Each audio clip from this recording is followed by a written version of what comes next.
Welcome to the Well-Led Schools podcast. I'm your host, Adrienne Hornby, school wellbeing consultant, strategist, and former school leader.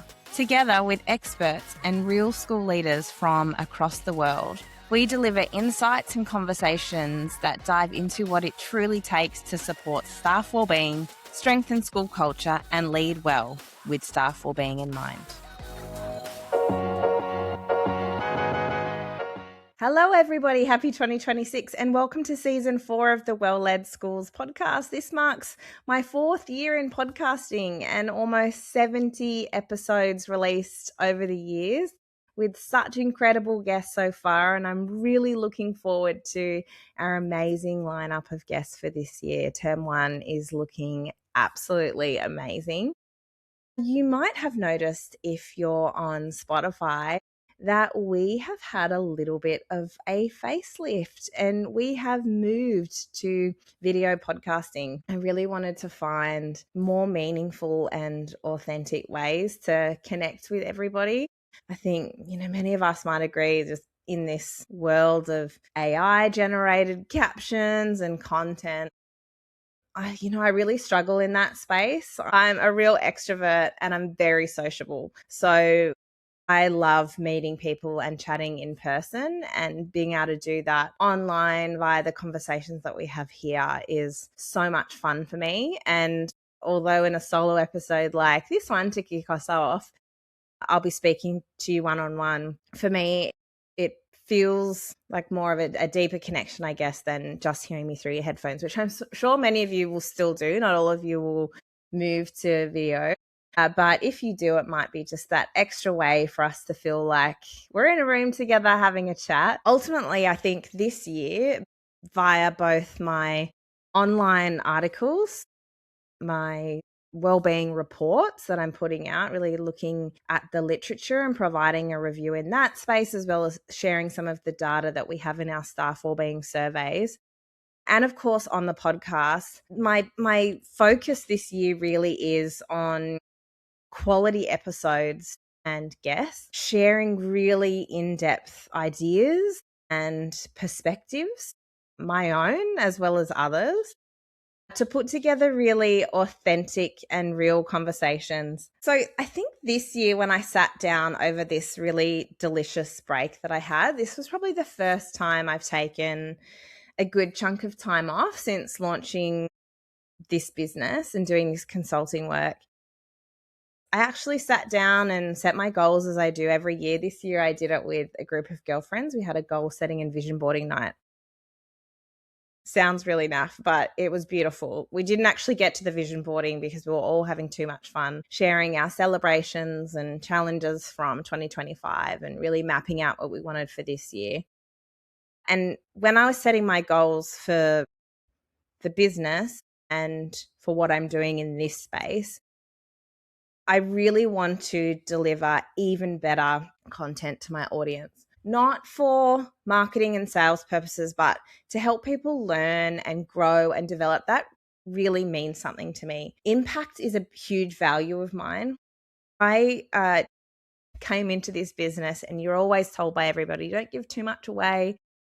But I'm in this game or this profession to support leaders, staff, and schools, ultimately students and our wider community and people at large, particularly because education is such a core component of people's lives, to perform better in all aspects. So I'm not talking just about school outcomes. I'm talking about people loving their job and having purpose. And I endeavour and plan to always share as much knowledge, key learning, perspective, and getting other people on to do that same thing as possible. I don't really care if that means people will take what I say and go and do it for themselves. In fact, and then I don't get the work. In fact, I would love to hear that people are learning something from me on the podcast or via articles and resources and putting it into practice and making a difference in their staff's lives.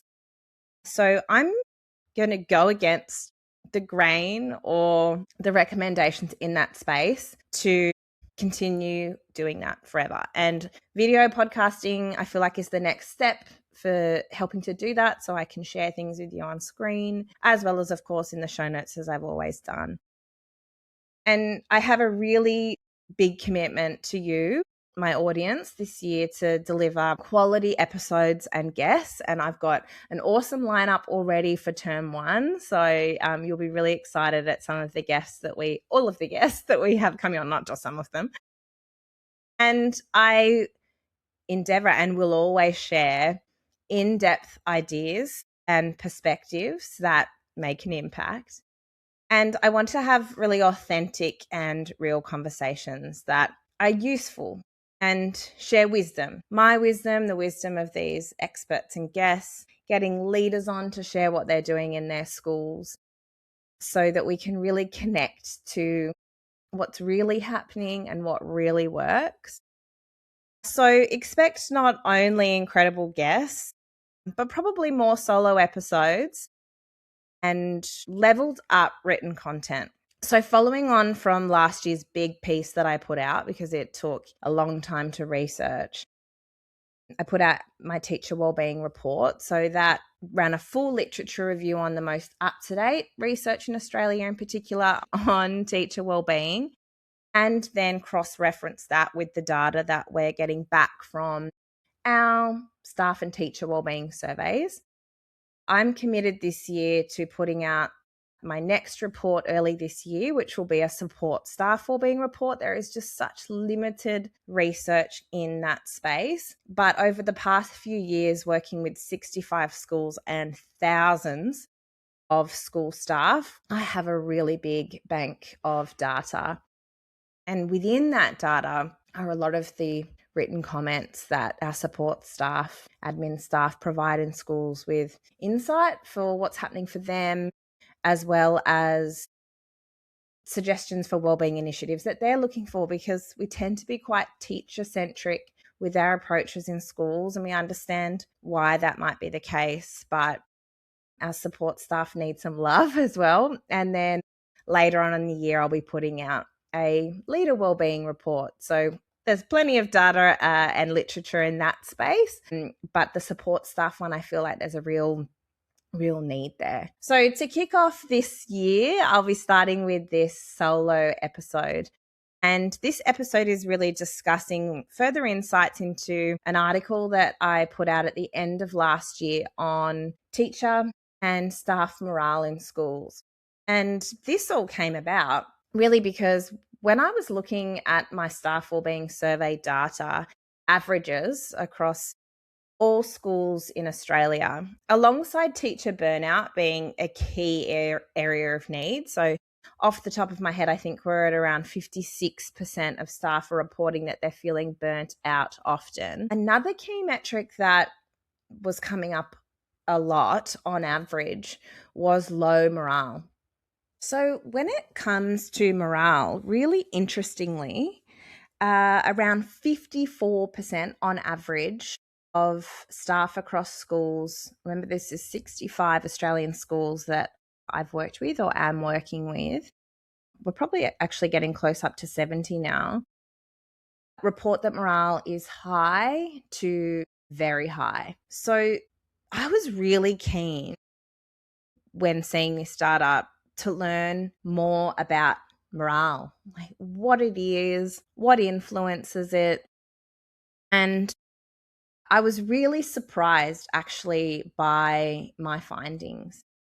And that was because I had a perception of what I thought staff morale was and what influenced it. And when I actually did a deep dive into the literature and did a full literature review to write this article to really learn more about it, again, to make more of an impact with the schools that I worked in where morale was more of a challenge for either all staff or key groups of staff. I was surprised, as I said, because if I'm being honest, initially I thought that morale was the responsibility of a school. I thought that morale was low in a school because of likely workplace wellbeing challenges. So I'm thinking about maybe stress that is the impact of key stresses and risks that are more prevalent or aren't being really managed well. And this causes low morale amongst staff. So when I ever saw those lower morale indicators in schools, I'd be looking at it through this workplace wellbeing lens and not always a personal wellbeing lens. And for any of you who've followed me for a really long time, you'll know that a core belief of mine, in fact, it's one of the guiding principles of a well-led school, is that staff wellbeing is a joint responsibility. And staff wellbeing to me is looking at wellbeing through the lens of focusing on both our personal wellbeing and our workplace wellbeing to hit that educator wellbeing sweet spot. So I don't solely just focus on personal wellbeing in schools or only workplace wellbeing. It's about the two, but I am more workplace wellbeing focused. So working with schools strategically to address wellbeing in a variety of contexts in their school, because wellbeing is a beast. It wraps its tentacles around everything. So it's influenced by the mental health of our staff. It's also influenced by relationships, by our interactions, communication, work pressures, all of these things, leadership. And so when I looked at morale, coming back to my story, I really did think it was more of a workplace responsibility. When I did the research and found out what morale actually is, what influences it, and it's very multifaceted and multidimensional. You, of course, can go and read that article, which I'll link in the show notes. And maybe if I'm fancy enough, my team's fancy enough, I'll put this link up on screen. But I wanted to discuss what morale is first, and then the different things that impact our morale and what surprised me. So firstly, morale is really complex and multidimensional, and it actually doesn't have one single defined definition. But firstly, it's important to distinguish that there are three kinds of morale. So, of course, we have our personal morale, which is linked to us, our mental and emotional state, our mindset, our agency, our sense of coherence. It's our belief in ourself that we can really make a difference. And this is why, as the research tells us, it can't be improved when we're thinking about morale through just feel-good activities. Like when you start to think about our mindset and our sense of purpose and our values and whether what we're doing is aligned with those values and whether we're making a difference, that's more than morning teas and after work drinks. And I've said that 1,000 times before, but this really defines that. So morale boosters, like having a scavenger hunt and things like that, might work temporarily, but they're not really getting to the heart of individual morale. So then we look at the next level of morale is our collective and staff morale. So in an organization that goes beyond just us personally, and it's shaped by these shared beliefs and relationships, norms, the tone of the workplace, how people are working together. So our staff morale really comes from this collective approach and response in an organization. But again, well-being is so subjective for different people. Some might define their sense of collective or staff morale based on collegiality, hope, trust, persistence, collective efficacy. So many things influence that. It's this deeper layer of work, leading our teams, working together, bringing everyone together for a shared purpose. And that requires specific strategies. Really importantly, the research outlines, and I had to pull this up here, that morale is contagious. So I just wanted to highlight this research. Both positive and negative attitudes can spread quickly within a staff group, underscoring a collective responsibility that all school staff have for maintaining and building morale.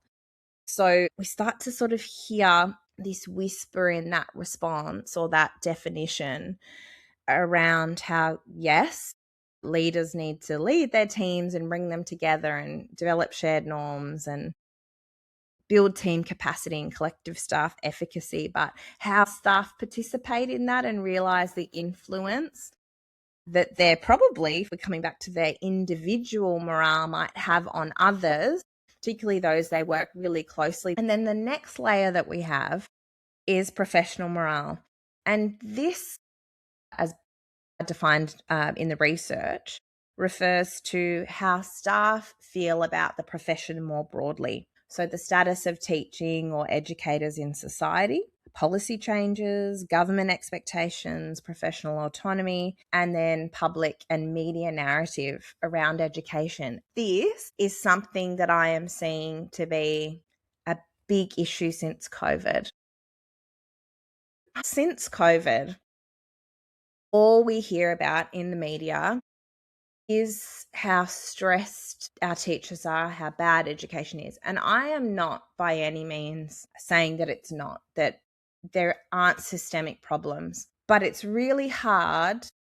I could imagine in schools, and I see it and hear it in my work, to feel positive about a job where you're constantly being told how bad it is. I talk about it all the time. While this is a very stressful job, it is one of the most rewarding and purpose-driven professions that there will be. Anyone can leave a job in education at any time and go to a job that's less stressful. I'll say, do not start a business.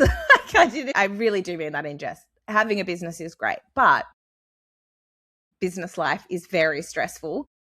But at the same time as it's stressful, and we are certainly more prone to burnout and mental health challenges, God, it's amazing. And if we can come back to that, and if schools can create conditions where staff feel valued and feel like their stress is being managed, their workplace stress, or being attended to, and we're working together as a collective, and then we have the skills to be able to manage ourselves and our personal well-being, we can enjoy the job much more. And I say that with absolute confidence because I have seen a number of schools do it. I've worked in schools where that was the norm, and then I've gone to work with schools where staff have been very low in their morale and their well-being, and they have done incredible things. So that I know that that can happen.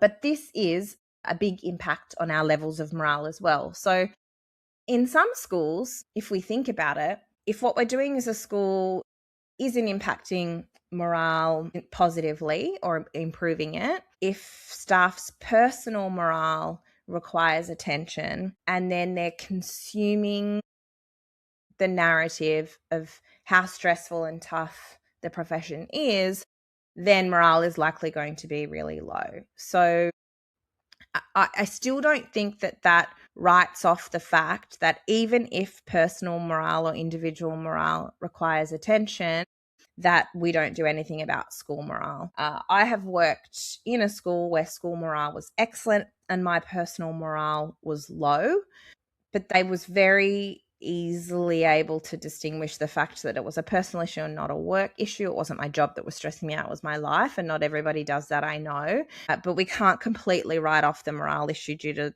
the personal side of things. And I hope any educators listening will realize that we can't also write off low morale as being just because the school isn't doing X, Y, and Z. Sure, that has a big impact on things, but also our personal morale and how the job is viewed more broadly, and then how we digest that information has a big impact. Now, what's really fascinating when we bring all of that together is how interconnected these three areas are. So where it overlaps with our personal morale and our school morale, what I found is that the way we feel individually affects the whole group, and then the group atmosphere shapes individual well-being in return. So who we are individually and how we're managing ourselves and our mindset and bringing that to work has the ability, because morale is contagious, of impacting our team or the group more broadly. So we have to be mindful of that. Again, how we show up to work. And then what's happening in our team, so whether it's negativity or relational challenges or communication barriers or issues with leadership or just how cohesively or collaboratively we're working or not, that then can influence our individual or personal morale.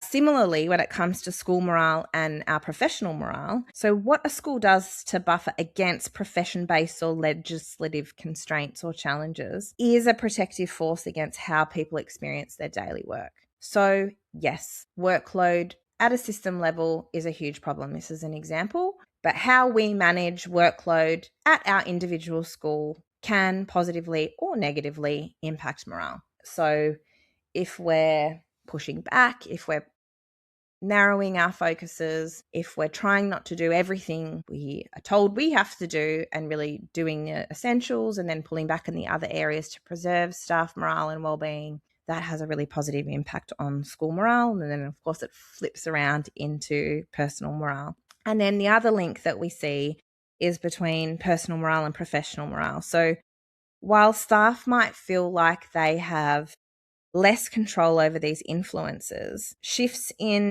professional morale really can shape how we see our long-term career. It's also our identity as educators and our pride in the profession. So how we manage ourselves personally influences how we see our profession. So, like I said, I know education is really stressful and there are systemic problems. But my mindset and the work that I have done on myself is focused on how the job also aligns with my purpose and my values to support young people, to be a role model, to provide social and emotional learning opportunities. Those were all why I got into and loved education. So how this impacted my thoughts and advice and work with schools is that when I started off in this game, again, I'm going to say game, in this profession, I started in the personal wellbeing space, delivering wellbeing workshops for teachers and staff on how to improve their personal wellbeing, how to find that sense of purpose and our values and our goals, and then looking after ourselves more, developing our relationships, our mindset, the way that we think, how we speak internally, externally. And I have moved now more into this workplace wellbeing space. And I've always still peppered in a focus on personal wellbeing into my work, but it has been more of a focus on what we're doing as an organization. I really love that strategic space. But the pendulum, I guess, has swung for me. I realize that I've potentially swung around to focusing a lot on what we're doing as a workplace, whereas there's still a big focus on us as individuals. And I'm not talking about how we attend to our well-being from a mental health space and self-care space. It's how we show up and participate at work, how we communicate, our attitude, how we respond to our leaders, their directions, change management, how we work collaboratively, respectfully to be able to achieve these shared goals, or to speak up or consult when we're not satisfied with something in a way that's going to land.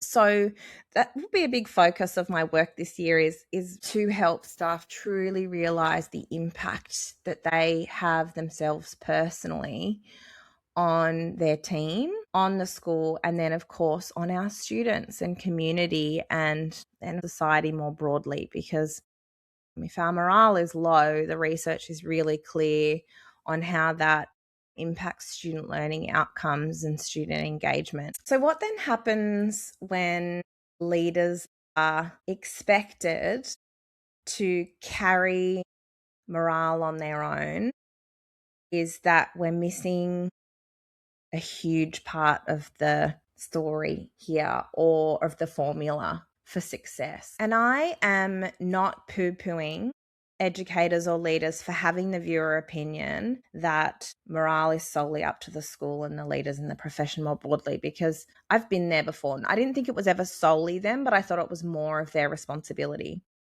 And as I've outlined in the article, again, I do encourage you to read it because it goes into each of these areas in so much depth, including possible solutions. But there are, according to the literature, and to be honest, what I'm seeing in schools, what have I got here? 8 key domains that specifically shape school morale. Really quickly, some of those areas. Number 1, leadership and administrative support. So this is things like trust and support and relationships with the leadership team, all staff feeling valued as an individual, confidence from leadership in staff capability and capacity, and then administration backing decision making.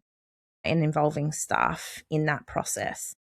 So as outlined in the article, when we're really attending to this area in schools where decentralizing decision making and moving away from top down decision making where possible. Of course, that's not achievable everywhere, but staff definitely want more involvement nowadays. And a guiding principle of a well-led school is that we have highly skilled, emotionally intelligent leaders, which is best defined by being a transformational and authentic leader. And that involves that collective decision making where possible, really explaining to staff decisions, policy rationale in a way that they understand, so that we don't start to see low morale and gossip and negativity building because people are just making up their own narratives in that space. Really clear vision and goals from leaders, ensuring that things are fair and equitable. And then, of course, that ongoing support and training, coaching, development for all leaders to be culture shaping agents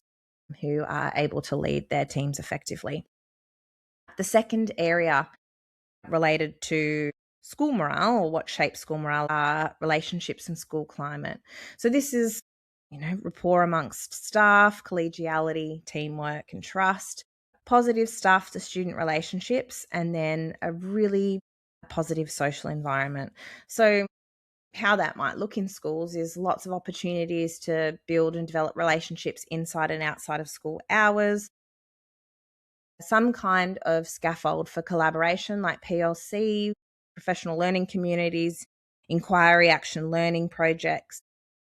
Rather than just throwing people in a room and saying collaborate, it's actually scaffolding an approach there, establishing clear norms, shared vision, those shared expectations for all, and an intentional focus on trust building with really strong communication.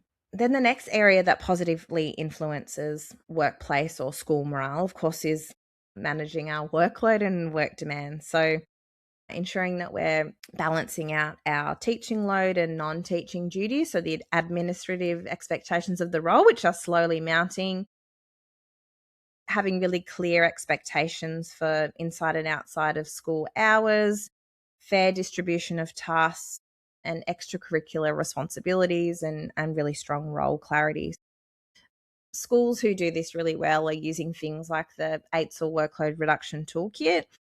They're protecting planning time as much as possible and streamlining workload practices, for example, data management and data entry, assessment and reporting procedures, and so on. Narrowing our focuses during busy times or times where we're understaffed, reviewing class sizes, duty allocations, non-teaching loads, ensuring that equity and practicality of use of those times.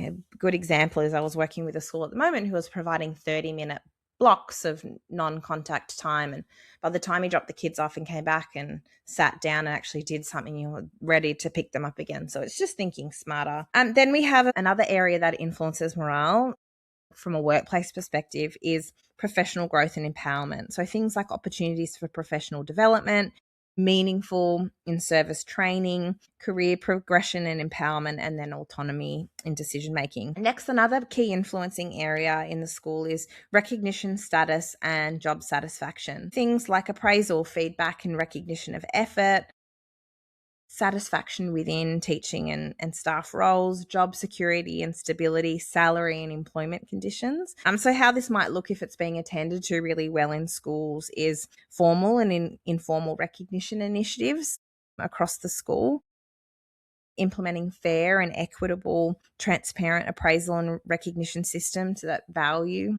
impact, sharing these more positive stories to counter that negative professional-based morale. So when I'm in schools, I say, share more with the local news or media about the good things that are happening at your school. So that kind of gets flooded. And celebrating that as a school is really important. Monitoring that alignment between workload and remuneration. So recognizing that when staff put on a big dance performance that goes weeks of prep and then a whole week of being at a school every night, that they're remunerated for their time. The next key influencing area when it comes to morale is around school systems and resources. So ensuring that we have adequate teaching resources and supplied. This also includes documented processes, practices, and systems to ensure that staff, this links to workload and communication, know what to do, what the expectations are, how they can succeed, ensuring that everybody's doing the same thing. So establishing systemized, clear, consistent school-wide policies, practices, and procedures that are widely accessed and understood and regularly reviewed. This is so frustrating for staff in schools. I read it in the surveys all the time when you've got multiple leaders saying multiple things and doing things differently. It's confusing, it doesn't provide clarity, and it brings down morale again because people aren't sure if they're doing the right thing, or they're being told off, or somebody's doing something different and they're worried they do something wrong. Then we've got community and external factors, so things like community support for education, community or parental pressures, alignment between school and societal expectations. So how that looks in practice is having a parent or community engagement strategy to ensure those strong partnerships and two-way communications, communicating policies and purposes and school expectations to community and family, and then proactively sharing school successes to strengthen external perceptions of the school. And finally, the last impact on key influencing area around school morale is student and classroom management and student wellbeing.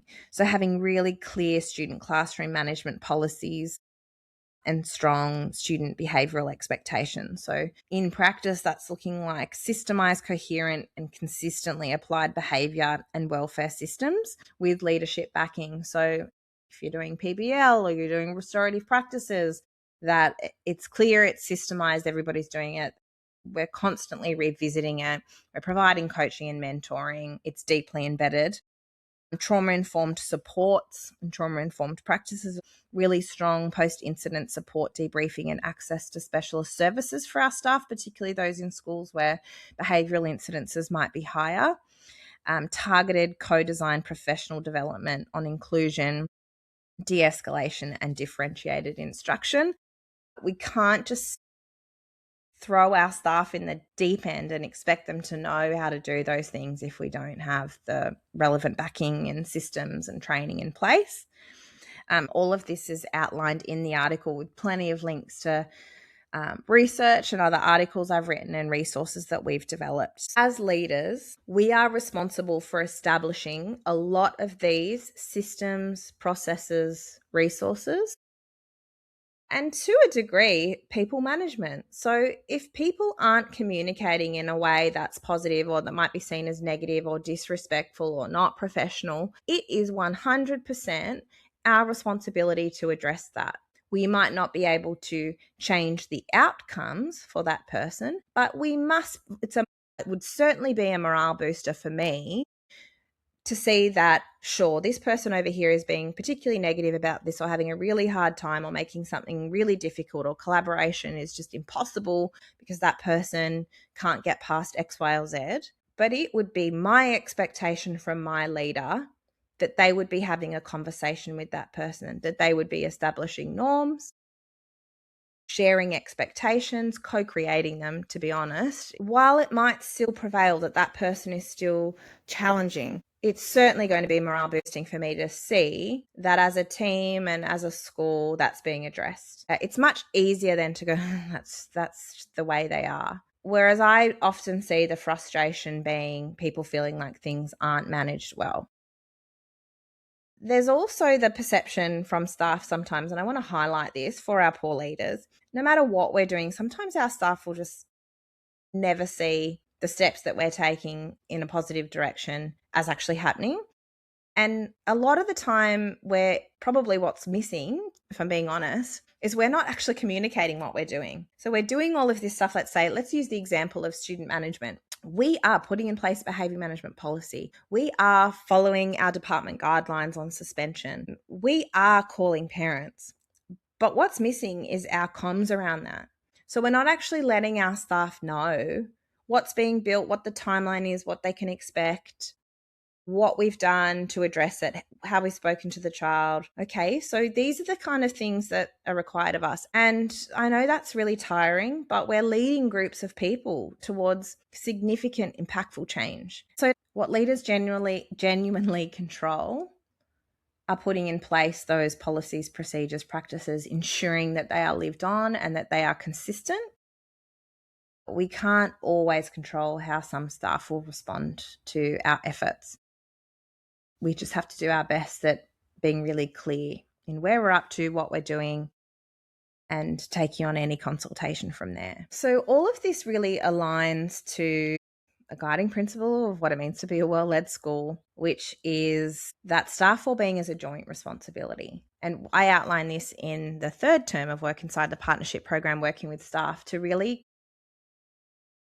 transparently outline, according to the research, according to LATESL professional standards, these are the roles of the leaders, and then these are the roles of the staff. And so how this all sort of links into what I'm seeing in schools is that when I conduct the thematic analysis on comments provided in the school surveys or staff wellbeing surveys that I run, for those schools with higher morale, the top 5 themes as to why morale was high. First of all, a positive working environment. Next was supportive colleagues. Third was strong collegiality and teamwork. 4 was supportive leadership. And 5 was strong staff relationships. So a lot of these things, yes, our leaders are aptly titled as leaders, and they are responsible for developing and embedding processes and practices and opportunities that attend to these. But we've got this strong nod to how staff are working together as well. And as leaders, it's our job to people manage, but as staff, it's our job, again, to contribute to the working environment. So when it comes to reflecting on the kind of behaviours every day that can quietly erode morale, this requires a deep breath and a pause. As we've just heard, leaders in schools are responsible for so many elements that are linked to school morale. And we're constantly reviewing data and staff perspectives and trying to improve things all the time. And I think some views and beliefs that quietly erode morale is that staff, leaders, everyone in a school, at any role, some people can expect change to happen much quicker than what it really can. Changing policies and practices and deeply embedding things takes time. So I talk a lot in schools with staff about recognizing the steps towards change, no matter how little they are, because this is building momentum with our morale and with our well-being. Another thing, as I've touched on before, is people's individual mindsets and attitudes and behaviours and actions. Whilst your individual or personal morale or your views of the workplace might be challenged, or you might be struggling in that space, as we've just touched on, morale is contagious.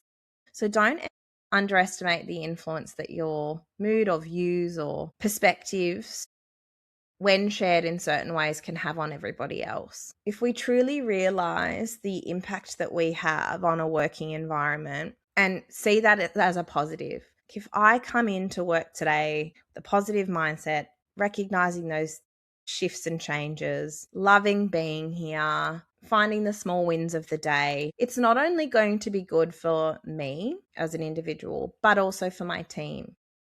And when we've got collective workplace morale, that influences student morale and so on. Another thing that can erode morale that I do see is, again, maybe sometimes leaders putting too much of the emphasis on staff negativity or staff interactions, whereas a lot of the time, in certain situations when there's smoke, there's fire. So staff might be negative because they're frustrated, or they might be negative because there aren't the systems and the practices to support them.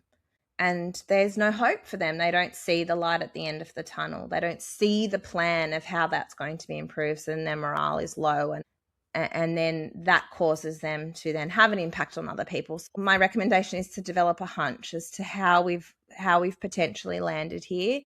And if it's just a couple of staff, it's likely an individual thing. But if you've got a large majority of staff who are really struggling, it can't all be because of just them personally. And again, it might be linked to their professional morale, which is fine and understandable. So then how do we share more of the good stories? How do we buffer and shield? How do we bring our focus back to what we can do at a school rather than everybody just offloading that blame to one another? That's just the fastest way to stifle an inquiry and a change process. So probably the other most interesting piece of research or the narrative that came out from my literature review around morale was around personal fit in a school. So, of course, we've talked about how morale is not solely a school responsibility, it is shared.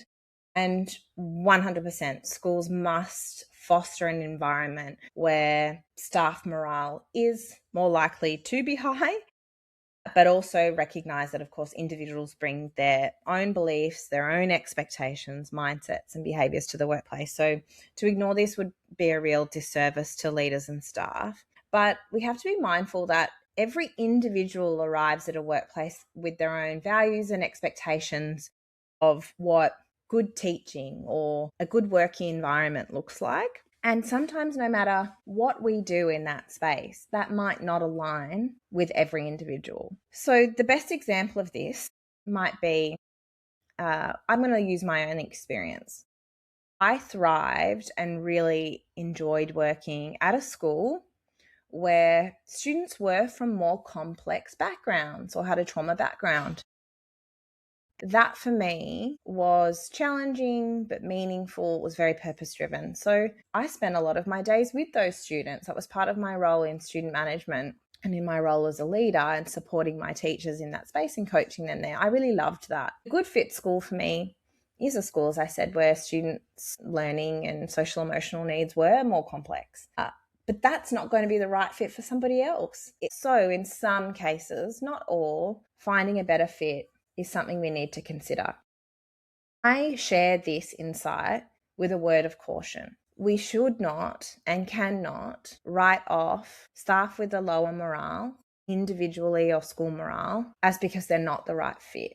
Again, it is our responsibility as leaders, as much as possible, to be doing all we can to create that positive working environment for the sake of our students and, of course, the people in our community. As a last resort, we might consider fit, but our staff also have a responsibility to work out whether a school is a right fit for them as well. So it's a consideration to make. It is not the answer to everything. So how can leaders create a space for really honest reflection and consultation? First of all, we need to ascertain, if we're coming back to those key areas around what it takes to ensure that school wellbeing is optimized, we need to take an inquiry approach into seeing how each of those 8 areas, how we're performing or where we're sitting across each of those areas, because that is our role as a school and as leaders to ensure that those areas are optimized. So things like surveys, consultation, focus groups, working with our staff inside a scan. It's why in the 6 steps to becoming a well-led school, the very first step and a key part of the work we do is surveying staff, capturing the observations of leaders and staff to really ascertain where we're at, what we need to do, and how we can optimize things across the school. So that is the first way to gather data. We then need to, as leaders, look at that data and critically reflect on what we can improve and actually do something about it. So that is also assessing psychosocial hazards and risks, and then implementing a plan to be able to address that. And then when it comes to supporting staff in this space, planning for and offering opportunities to truly reflect on our professional and personal identity, but more so as a workplace responsibility, our professional identity. So who we are as a professional or an educator, who we want to be, what our strengths are, what our challenges are, what our goals are, who can help us, realistically mapping out a plan. If we're not doing that, it's really hard for us to get to know our people, to be able to have some of those conversations. That requires a lot of trust. But again, it might give us some insight into some of our staff's individual or personal morale challenges or why they're thriving in that area, let's say. So I'm going to suggest that as leaders, we're ensuring that we're taking the time to proactively build those relationships and the trust to be able to have those conversations with staff, and then having them. If you go in with questions like that before you truly know your staff and there's no trust there, it's unlikely, to be honest, that they'll be sharing too much with you where you'll get any valuable information about the background of their morale and why they might be bringing a version of themselves to work that could be impacting others or themselves or the school or the students. So key point of authentic leadership is, of course, check-ins and really getting to know our people and establishing, maintaining and sustaining trust with our people. For any staff and educators listening, and to be honest, any leaders, I implore you, encourage you to reflect on your personal morale as you come back into 2026. Are you at a school that's a good fit for you? Are you in a job that's a good fit for you? Are you taking the time to work on yourself personally, not just self-care, bubble baths, yoga, but really getting to know you and your mindset and developing that attitudes, behaviors, communication skills, so that you not only live to your fullest potential in regards to your own personal morale, but then positively influence everybody else, remembering that morale is contagious. And generally I see in schools, staff with lower morale tend to band together and build momentum. So potentially reflecting a little bit on whether we might be contributing to some of that lower morale personally, whether we're feeding in to other people's lower morale or complaints, negativity, without truly supporting them to think differently, behave differently, be differently. So challenging others, coaching them, mentoring them, offering a different perspective rather than buying into things and staying silent. And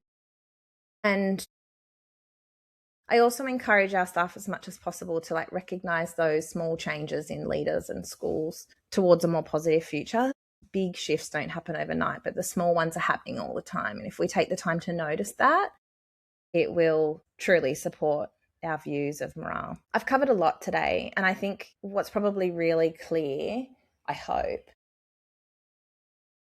is that this kind of change requires structure, not just intention. So following my 6-step process is sure to build that momentum that we need. So scanning the school, really identifying with staff the celebrations, the areas of strength, and then those potential areas for focus or areas to address that will likely improve morale. So we have to get clear on what that is first, because I've shared with you a lot of different areas, but I wouldn't be spending all your time building a coaching and mentoring program for engagement purposes, because that improves morale. If, for instance, you've got a staff relationship or communication problem, so you have to identify your priority areas. So please don't go to that list and go, here we go, I'm going to work on this because it's been shown to improve morale. It might not be attending to those psychosocial or psychological risks and hazards in your school. So getting clear on what they are in your school and what will make the biggest difference. Then developing a strategy for how you'll improve things with a vision, some forecasted initiatives that are responsive to staff feedback and what they really want. And then from here, it's agreeing on those joint responsibilities. So supporting your staff to recognize, and leaders, what everybody's roles are. So leaders have to be clear on what their roles are in the change process, improvement process, morale, well-being, maintaining things, evolving things, whatever stage of your well-being journey you're at. And staff need to be really clear on what's expected of them for them to be able to thrive and contribute to collective well-being. From here, then you can identify where leaders and staff need to be upskilled for their capacity, but also maybe to shift their perspective. And then finally, of course, developing an action plan. So documenting what you're going to tackle when, who's doing it, how you'll do it, and linking in all your resources. So all of those steps can be taken independently, or of course, you can engage and work with me to support your school through that structured and strategic process. I want to thank you all for joining me for our first episode of 2026. For listening to me talk all about morale. Again, if you're interested in going deeper into the research, please read the article. I'll link it in the show notes. There's plenty of suggestions, resources, strategies in there to support you on your way. And if you're interested in connecting further to really get to the heart of what your school needs, what your staff would best respond to, I'd love to talk about working together, either in a scanning or comprehensive long-term well-led schools partnership. Thank you everyone so much for your time today, and I'd really love to hear from you, whether you enjoyed this format, the video format, the way that I'm chatting today. If you could flick me an email, hello@adriennehornby.com.au. I'll put that in the show notes as well. If you loved the episode, please leave me a 5-star review. I'll keep doing it. Or commenting wherever you're seeing this posted online. Thanks so much, everyone, for your time today, and have a wonderful 2026 and beyond. Thank you so much for listening to the Well-Led Schools podcast. Don't forget to subscribe and leave a 5-star review if you like this episode. I look forward to connecting with you at adriennehornby.com.au. Here you can get in contact with me, learn more about my approach to supporting staff wellbeing in schools, and get all the information you need about how to work with me. I'm Adrienne Hornby. Thanks for your time and stay well.